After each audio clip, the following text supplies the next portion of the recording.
I've been to Sierra Leone, Freetown to be exact, myself a few times, and the welcome is extremely beautiful. Leonardo DiCaprio is the worst thing that's ever happened to the country, because most people, in the absence or the vacuum of real information as to what the country is all about, they naturally reach to their experience of that movie and think, well, that's the modern Sierra Leone. But Why is that so different to the other West African countries? so Sierra Leone is a very, very wealthy nation. It just needs that wealth being unlocked. Clear once you're there on the ground that everything is investable.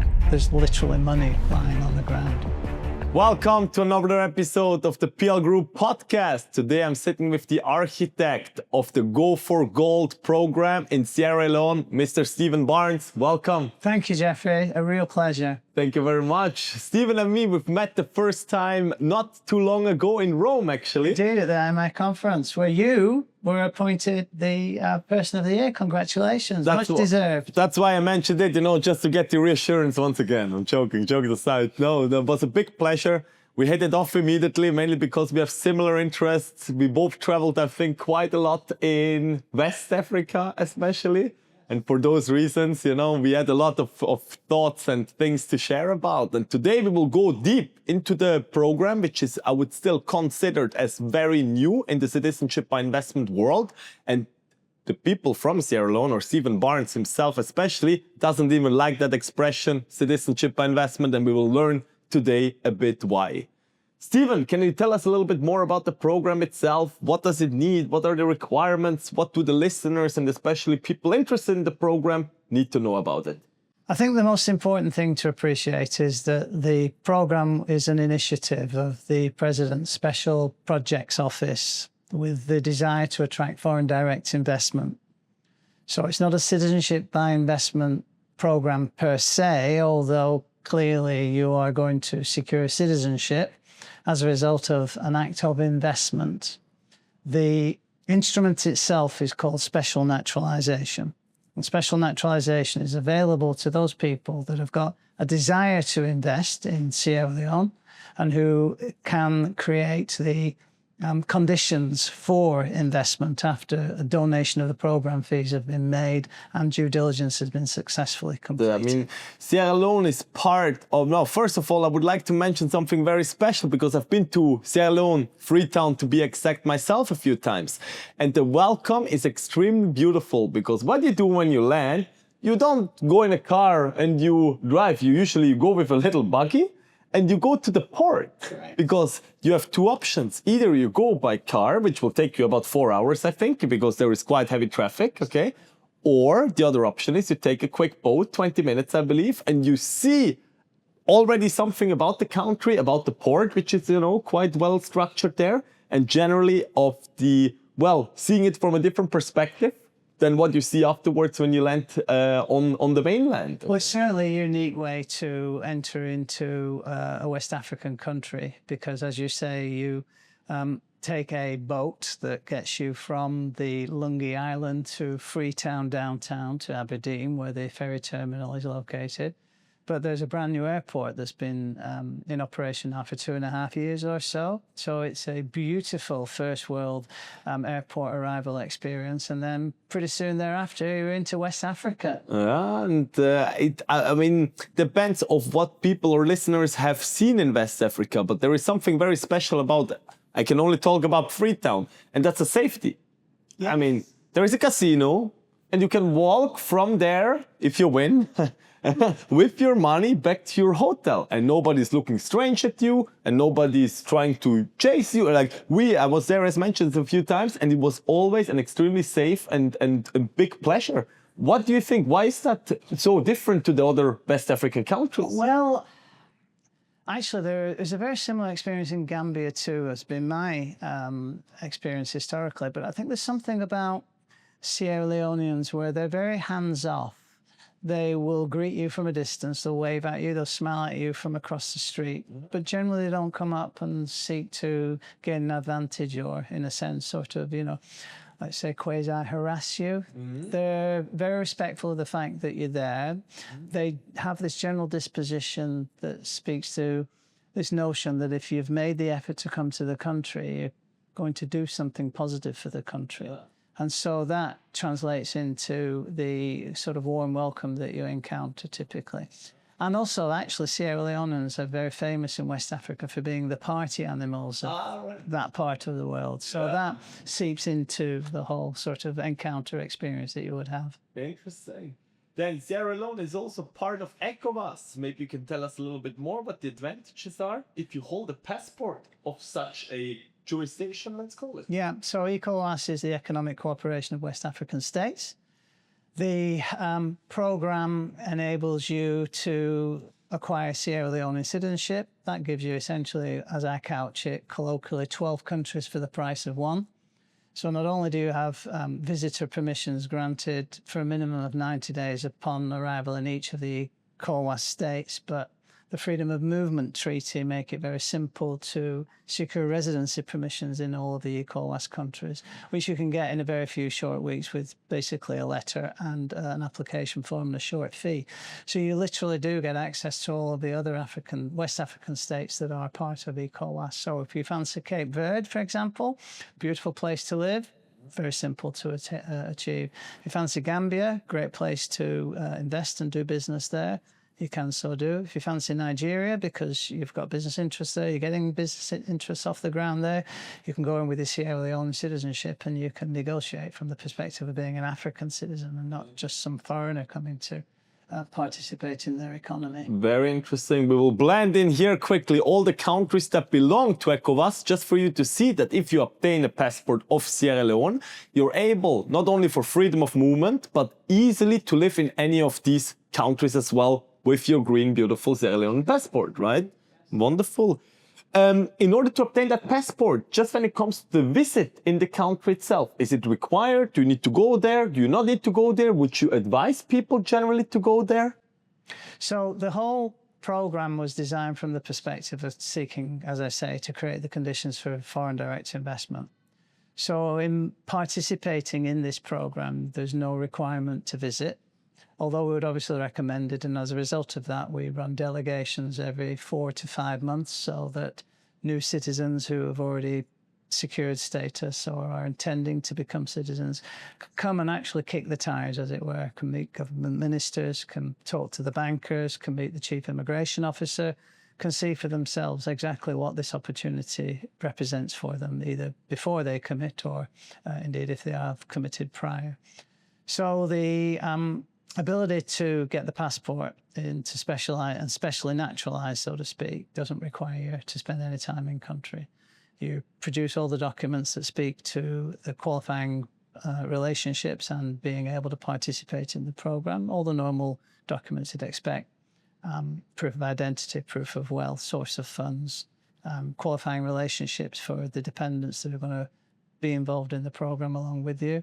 Those are then taken by our due diligence partners, Howard and Associates from the UK, and they complete the necessary due diligence on the whole application bundle. And then we get a clearance certificate from them to say that due diligence has been suitably addressed, and then the application can then go through for positive consideration by the Sierra Leone Immigration Department. Okay. Now, I think a visit is extremely important at some point. It doesn't need to be during the time you apply for the process or for the passport in general. But once you have it, to see where that passport can actually bring you. What we've learned so far is that Sierra Leoneans like to party. I am very well aware that they have beautiful beaches, some of them extremely virgin. They have great, well, fresh fruits. You know, you can just go by the beach practically and take your coconut or whatever you want, okay? I would say the food culture there is also quite big. It is a very special, I would say, when you look around, the earth is quite red, huh? And that is something that you don't see often. Of course, we have the volcanic islands, others where it's more on the black side, you know, we see, but this redness that is very special to see in general, you know, and I think in order to connect with the country, see also other business opportunities, for example, a service that you offer that you may, or a product that you may think, you know, could work in a West African country. And again, it doesn't have to be in Sierra Leone alone. Any of the ECOWAS states you can access with that passport. So once in your life to visit West Africa, once you have the passport at least, highly, highly recommended, okay? Now, Sierra Leone has a very different aspect to the traditional citizenship by investment programs, one of which is also to include someone which is not your direct family, so not a family member, none of your blood-related relatives, which has not been seen in this industry so far, and that is a business partner. Tell us a bit more about this, please. Yes, so in designing the program, we wanted to make it all encompassing to iron out any potential obstacles to high net worth individuals and accomplished entrepreneurs from actually coming to the country and investing in the economy. So we widened the definition of qualifying family members to include the clan, because there's a lot of interest in investing in Africa from the global south, where the nuclear family typically doesn't prevail. But also the reality is that most high net worth individuals and entrepreneurs that would want to look at this program, they inevitably have some business partner who might not be intrinsically interested in coming to Sierra Leone and becoming a citizen, but certainly wants the opportunity to invest alongside their trusted partner. So we included the potential for main applicants, together with their wider clan family members, to include a business partner.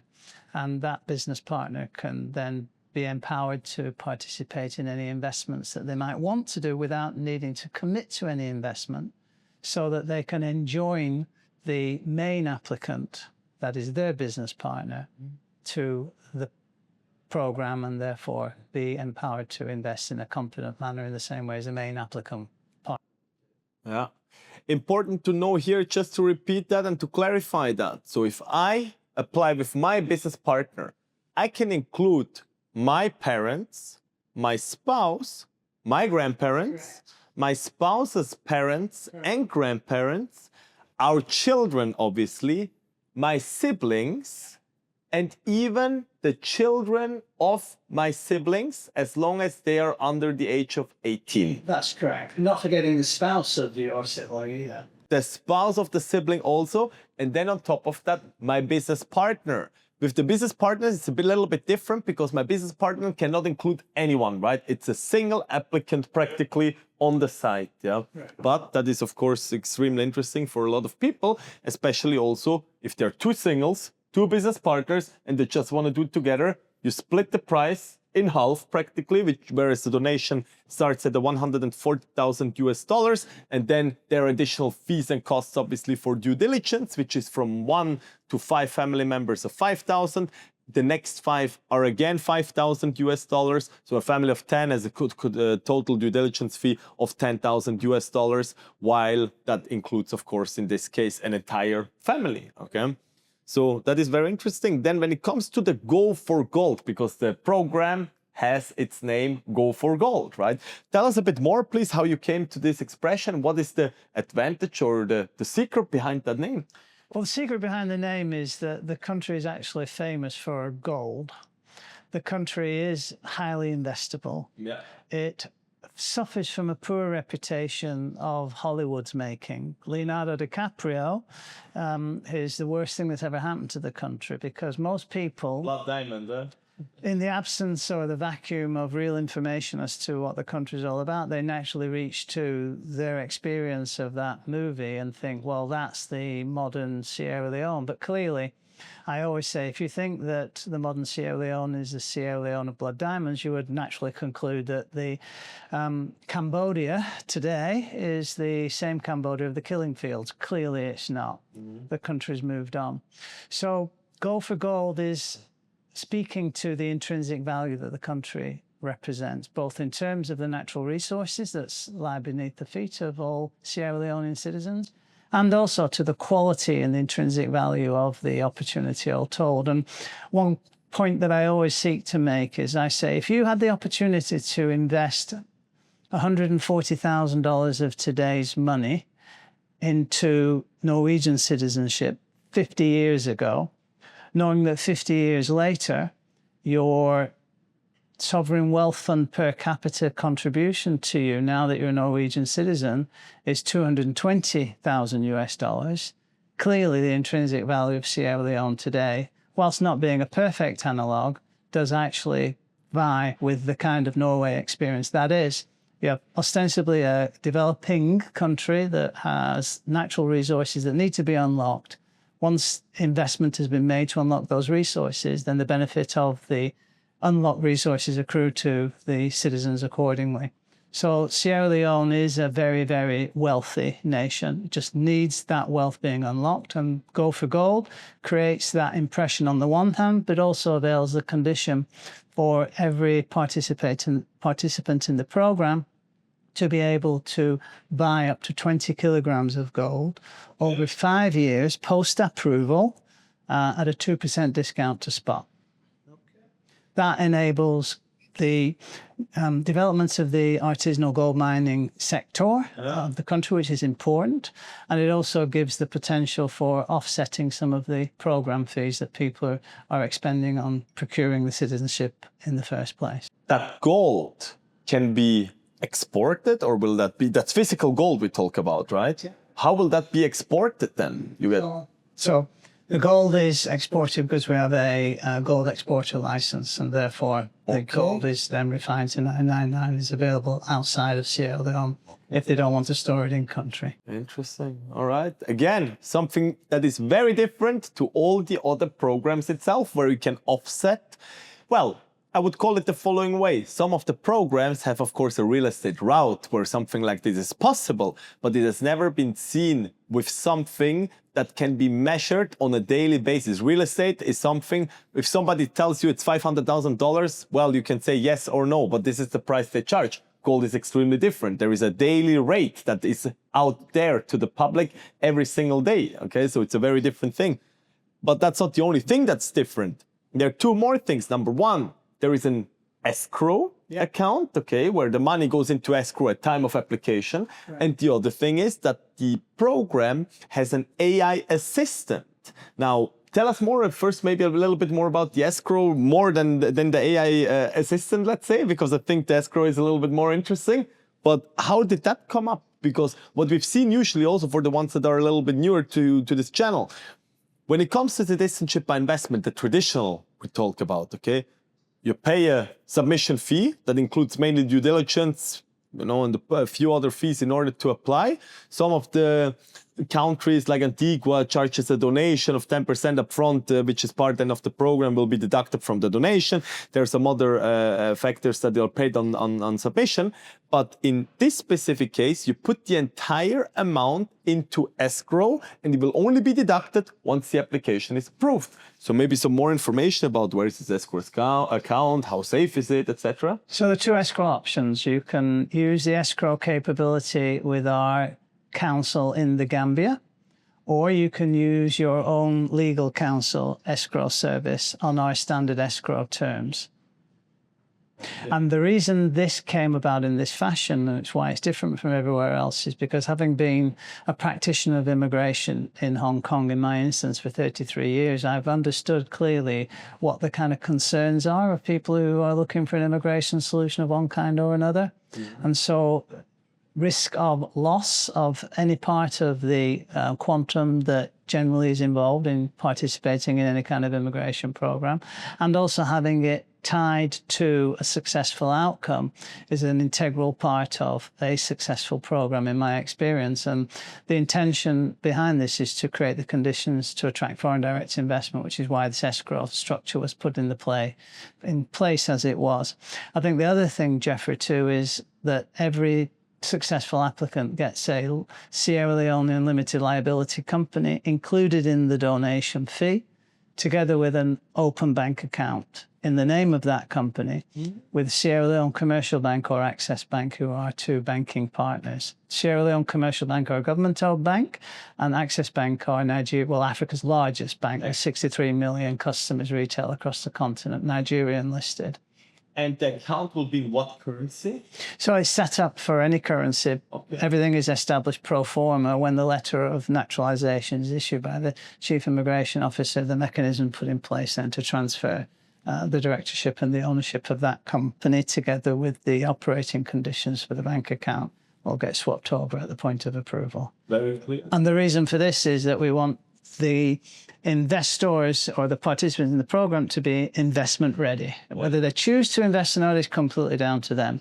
But clearly there's value in the total quantum of the program fees inherent in the fact that you actually get a limited liability entity with a bank account, plug and play, ready to go. Understood, clear.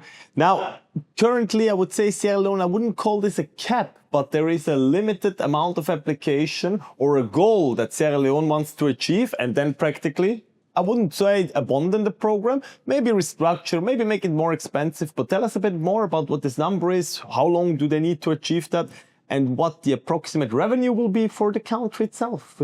Well, okay, so the intention is to naturalize 4,000 families over 5 years. Yeah. And the reason for that is that there's only so much practically direct foreign investment that can be absorbed into the country in that time.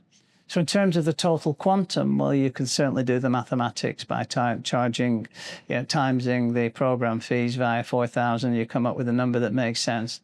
But that's not what's really going on. Obviously, the funds that accrue to the government are very attractive and very helpful in terms of the modernisation of the systems across the board.